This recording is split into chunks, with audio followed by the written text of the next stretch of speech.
In our top story tonight, the next steps for Prop A supporters and naysayers after Harker Heights City Council appealed Prop A, which would prohibit the enforcement of low-level marijuana crimes. 6 News reporter Darren Wallace spoke to city officials and Ground Game Texas to see what happens next regarding the ordinance. Darren, what'd you find out?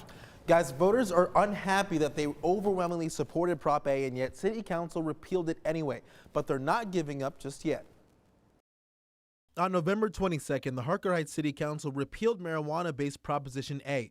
Since then, voters that overwhelmingly supported the proposition have been looking for ways to fight back. 64% of the voters who turned out November 8th passed Prop A. We looked at the city charter to see what our recourse was, and one of the routes that we could take is a referendum. Oliver says they've gotten the signatures they need for their petition and need the city to confirm them. Harker Heights Assistant City Manager Jerry Bark told me in part the city has 10 days to verify the required signatures that were submitted on the petition. The city's deadline for verification is Thursday, December 22nd. If everything checks out, Prop A will be back on the ballot in May. Sort of. Voters will be asked if they support the city council's repeal or if they are against the city council's repeal. Of course, we are going to ask voters of Harker Heights to be against the repeal, against that vote that city council took.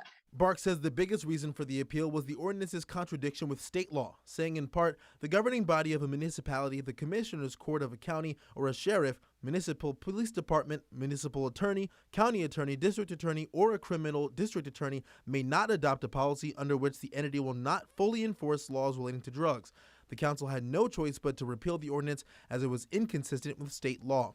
But similar propositions were passed in November and accepted by several cities in Texas, including Killeen, San Marcos, and Denton.